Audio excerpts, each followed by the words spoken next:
महाभारत के युद्ध में बहुत से श्राप और वरदान दिए गए, पर कुछ श्राप ऐसे भी थे जिन्होंने महाभारत को पूरी तरह से बदल कर रख दिया। अगर वो श्राप नहीं दिए गए होते तो शायद महाभारत के युद्ध का परिणाम कुछ और होता। आज के वीडियो में हम जानेंगे ऐसे ही 10 श्रापों के बारे में जिन्होंने पूरे महाभारत को बदल कर रख दिया। तो वीडियो को अंत तक देखना ना भूले और अगर आप हमारे चैनल पर नए हैं तो चैनल को सब्सक्राइब अवश्य करें और नीचे दिए गए बेल आइकन को दबाना ना भूले ताकि हमारे नए अपडेट्स आपको मिलते रहे। महाभारत का पहला श्राप कर्ण को मिला था, जो उन्हें ऋषि परशुराम से मिला था। कहा जाता है कि कर्ण ने ब्राह्मण बनकर परशुराम से शास्त्र शिक्षा लेने की कोशिश की थी। ये श्राप भी उन्हें इंद्रदेव के कारण मिला था। अर्जुन के पिता इंद्र को पता था कि कर्ण उनके बेटे के लिए खतरा बनेगा, इसलिए वो बिच्छू बनकर कर्ण को काटने लगे जब परशुराम उनकी गोद में सोए थे।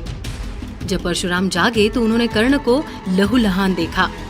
तब परशुराम ने कर्ण से कहा कि इतना कष्ट कोई ब्राह्मण नहीं सह सकता। तुम पक्का कोई क्षत्रिय हो। तुमने क्षत्रिय होकर मुझसे शिक्षा ली, इसलिए तुम ये सारा ज्ञान भूल जाओगे जब तुम्हें इसकी सबसे ज्यादा जरूरत होगी। कर्ण को अगर ये श्राप नहीं मिलता तो उसे युद्ध में हराना शायद ही संभव होता और पांडवों के लिए युद्ध जीतना बेहद मुश्किल हो जाता।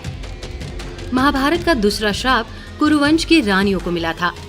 दरअसल राजा चित्रांगद और विचित्रवीर्य दोनों ही संतान पैदा करने से पहले ही मारे गए। तब चित्रांगद और विचित्रवीर्य की पत्नियों से संतान पैदा करने के लिए सत्यवती ने वेद व्यास को याद किया, पर रानी ने डर के मारे अपनी आंखें बंद कर ली, जिसके प्रभाव से वेद व्यास ने उन्हें श्राप दिया कि उनका बेटा जन्म से अंधा होगा।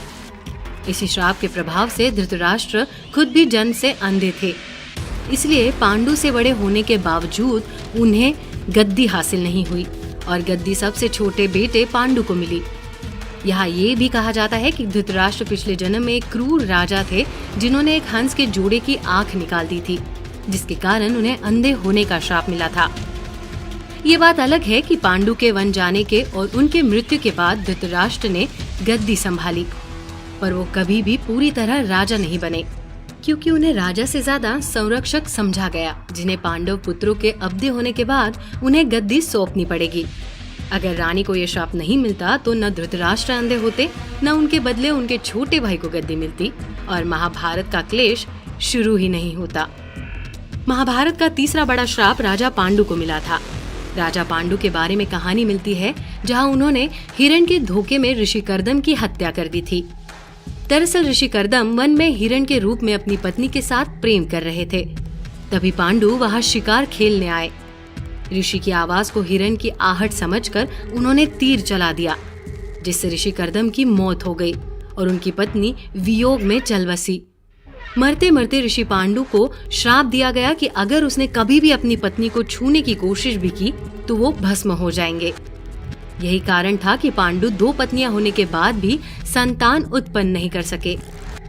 इसके बाद राजा पांडु राजकाज छोड़कर वन में तपस्वी की तरह रहने लगे और इसी तरह उनकी मृत्यु भी हुई, जब एक दिन वो माद्री पर मोहित होकर खुद को रोक नहीं पाए और उसको छूते ही भस्म हो गए। अगर पांडु को यह श्राप न मिला होता तो हस्तिनापुर के राजा बने रहते और पांडवों को वन में दर दर भटकना ही नहीं पड़ता और युधिष्ठिर पांडु का सीधा उत्तराधिकारी बिना किसी लड़ाई के बन जाता। महाभारत का चौथा श्राप रानी द्रौपदी को मिला था। अपने पिछले जन्म में जिस कारण उसे इस जन्म में चीरहरण का अपमान सहना पड़ा, कहते हैं द्रौपदी पिछले जन्म में एक राजकुमारी थी।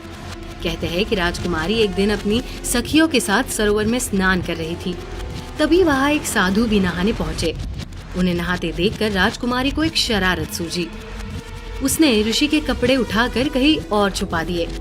जब ऋषि नहाकर वापस आए और उन्हें अपने कपड़े नहीं मिले तो वो कपड़े इधर उधर ढूंढने लगे। आखिर में जब उन्हें अपने कपड़े मिले तो उन्होंने राजकुमारी को अपनी सखियों समेत हंसते हुए देखा। गुस्सा होकर ऋषि ने द्रौपदी को श्राप देते हुए कहा कि तुमने मेरे वस्त्र छुपाकर मुझे जैसे परेशान किया है, अगले जन्म में तुमको भी वस्त्र खोने का अपमान सहना पड़ेगा। इसी श्राप के चलते द्रौपदी को चीरहरण का सामना करना पड़ा। अगर द्रौपदी का भरी सभा में चीरहरण नहीं होता तो शायद पांडव और कौरव के बीच ये युद्ध कभी नहीं होता। महाभारत का 5वां श्राप बलराम को मिला था। जिसके कारण वो युद्ध में हिस्सा नहीं ले पाया। जब महाभारत युद्ध शुरू होने वाला था तो बलराम ने श्री कृष्ण से कहा कि वो कौरव और पांडवों दोनों को एक समान अपना मित्र मानते हैं, और क्योंकि उन्होंने दोनों पक्षों को गदा युद्ध करना सिखाया है, वो उनके शिष्य के समान है, इसलिए वो उनसे युद्ध नहीं कर सकते। ये कहकर बलराम तीर्थ पर चले गए। लंबे तीर्थ के बाद जब वो नैमिषारण्य वन पहुंचे तो सब ऋषि उनके सम्मान में खड़े हो गए, सिवाय ऋषि रोमहर्ष के। तब गुस्सा होकर बलराम ने उनकी हत्या कर दी।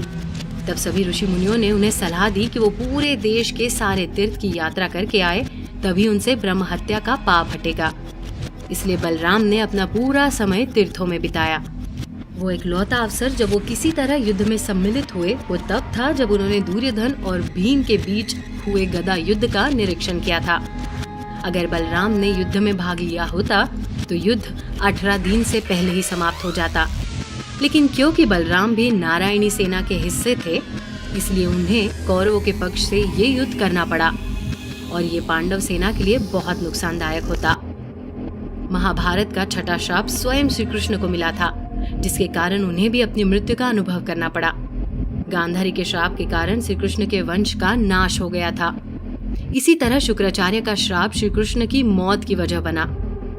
कहते हैं एक बार जब असुरों के गुरु शुक्राचार्य तीर्थ करने पाताल लोक के बाहर गए तो इस अवसर का लाभ उठाते हुए देवताओं ने असुरों पर आक्रमण कर दिया। अचानक हुए इस आक्रमण से सब असुर आहत हो गए और बचते बचाते शुक्राचार्य की मां काव्य माता की शरण में पहुंचे। काव्य माता ने देवताओं पर एक ऐसा मंत्र फूका जिससे वो बेहोश हो गए, तब तक जब तक शुक्राचार्य वापस नहीं आ जाते। जब भगवान विष्णु को ये ज्ञात हुआ तो उन्होंने अपने सुदर्शन चक्र से काव्य माता का वध कर दिया, जिससे मंत्र का प्रभाव समाप्त हो गया और युद्ध में देवताओं को विजय प्राप्त हुई। अगर श्री कृष्ण को गांधारी, शुक्राचार्य आदि से श्राप नहीं मिला होता तो श्री कृष्ण को न अपने सामने अपने वंश का नाश देखना पड़ता और न ही खुद मृत्यु का अनुभव करना पड़ता। और अगर कृष्ण भगवान जीवित रहते तो शायद हस्तिनापुर में कलयुग नहीं आता। महाभारत का 7वां बड़ा श्राप कृष्ण के बेटे साम को मिला था।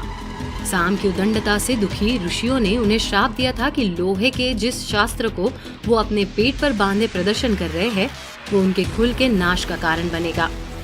साम ने महाराज उग्रसेन के कहने पर पूरे लोहे का धूल बना दिया, पर उसका एक हिस्सा धूल नहीं बना, जिसे जैसा का तैसा समुद्र में बहा दिया गया। ये लोहे की धूल जमीन में मिलकर नुकीली घास बन गई, जिससे सभी यदुवंशियों ने लड़कर एक दूसरे पर वार किया, जिससे पूरा यदुवंश समाप्त हो गया। महाभारत का 8वां प्रमुख श्राप शिशुपाल को मिला था। कहते हैं शिशुपाल अपने पिछले जन्म में श्री विष्णु के द्वारपालों में से एक था, जो सनत कुमारों से श्राप पाकर 3 जन्मों तक असुर बनने का श्राप लेकर आए थे। शिशुपाल जब पैदा हुआ तो उनकी 3 आंखें और 4 हाथ थे। इस तरह का विचित्र बच्चा देखकर माँ बाप बहुत चिंतित हुए। उन्हें ये लगा कि शायद किसी राक्षस ने उनके घर जन्म लिया है। उन्होंने ये फैसला किया कि इस बच्चे को वो बाहर फेंक आएंगे। वो ऐसा करने ही जा रहे थे कि आसमान से एक भविष्यवाणी हुई कि इस बच्चे को मत फेंको, ये बड़ा होकर योद्धा बनेगा। ये हाथ और आंखें कुछ समय बाद गायब हो जाएंगी। किसी दिव्य पुरुष के दर्शन करने से ये आंखें और हाथ चले जाएंगे, पर जिस दिव्य पुरुष की वजह से ये ठीक होगा वही इसकी मौत का कारण भी बनेगा। इस बात को सुनकर शिशुपाल के माँ बाप समझ नहीं पाए कि ये खुशी की बात है या नहीं। जहाँ एक और उनका बेटा ठीक हो जाएगा, लेकिन साथ ही साथ उसकी मौत भी तय हो जाएगी। शिशुपाल को अश्वमेध यज्ञ के दौरान श्री कृष्ण ने अपने सुदर्शन चक्र से मार दिया और इस तरह उसका उद्धार हुआ। महाभारत का 9वां श्राप पितामह भीष्म को मिला था। पिछले जन्म में भीष्म एक वसु थे जिन्होंने धरती पर जन्म लेने का श्राप मिला था। उनके भाइयों को मौत के तुरंत बाद ही मुक्ति मिल गई, पर भीष्म पितामह को धरती पर समय बिताना पड़ा। इसके अलावा कहते हैं कि अपने पिछले जन्म में एक दिन भीष्म पितामह जंगल में शिकार करने गए और शिकार करते हुए दूर निकल गए। वो घनी झाड़ियों से गुजर ही रहे थे कि अचानक उन्हें एक बड़ा सा पक्षी दिखा जो उनके रथ से टकरा गया। पक्षी को रास्ते से हटाने के लिए भीष्म पितामह ने अपनी तीर से पक्षी को उठाया और उसे दूर फेंक दिया, पर गलती से वो पक्षी झाड़ियों में जा गिरा, जिस पर तीखे कांटे लगे हुए थे जो सीधा उसके शरीर में जाकर चुभे। कहा जाता है कि वो पक्षी 18 दिन तक उन कांटों में फंसा रहा। उतना ही समय भीष्म पितामह को भी बाणों की शैया पर लेटे हुए गुजारने पड़े। अगर भीष्म को ये श्राप न मिला होता तो शायद भीष्म न होते, और अगर होते भी तो उन्हें ऐसी दर्दनाक मौत नहीं मिलती। महाभारत का आखिरी श्राप जिसने महाभारत के युद्ध को प्रभावित किया वो विदुर को मिला था। दरअसल ऋषि मांडव्य को राजा के सिपाहियों ने डाकुओं का साथी समझकर खूब प्रताड़ित किया था और उनके शरीर पर कीले ठोक दिए थे। जब ऋषि मांडव्य ने धर्मराज से इसका कारण पूछा तो उन्होंने बताया कि ऋषि ने बचपन में कुछ कीड़े मकोड़े को परेशान किया था। ये सुनकर ऋषि मांडव्य बेहद नाराज हो गए और उन्होंने धर्मराज को श्राप दे दिया कि उन्हें धरती पर दासी पुत्र के रूप में जन्म लेना पड़ेगा। यही कारण है कि धर्मराज ने विदुर के बेटे के रूप में जन्म लिया, जो दासी पुत्र होने के कारण कभी गद्दी का हकदार नहीं बन पाया और पूरा हस्तिनापुर उत्तराधिकारी बनने की होड़ में बर्बाद हो गया। अगर विदुर दासी पुत्र न होता तो शायद राजा बनने का असली अधिकारी होता और शायद फिर हमें कौरव और पांडवों के बीच का संघर्ष नहीं देखने को मिलता। तो दर्शकों, कैसी लगी आपको हमारी ये जानकारी? हमें कमेंट सेक्शन में जरूर बताइएगा और वीडियो को लाइक, शेयर और सब्सक्राइब अवश्य करें। धन्यवाद।